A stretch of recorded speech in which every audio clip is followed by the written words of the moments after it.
Maraming salamat po. Congratulations, Will!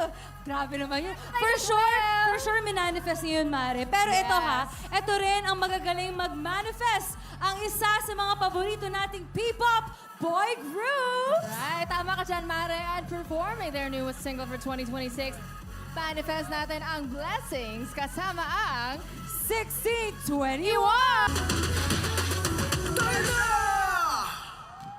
Yeah! Let's go! Yes! Awesome! Grabe, Let's go. nagpakilig na naman ang 1621!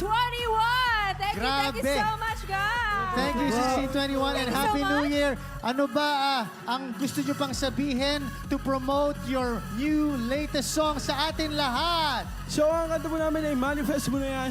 Ito po yung kanta para sa mga nangangarap at naghihintay ng tamang panahon para sa mga pangarap po nila na matupad. Yes po, kaya ngayong bagong taon, sabay-sabay po tayo mag-manifest dahil out na po ang aming single na Manifest on all digital streaming platforms. And bukas po on 7 p.m. Later magiging yun, out- mamaya yun, mamaya. mamaya pala, sorry. Mamaya. Mamayang 7 p.m. January 1, 2026, magiging out na po ang aming music video ng Manifest Mo Na Yan!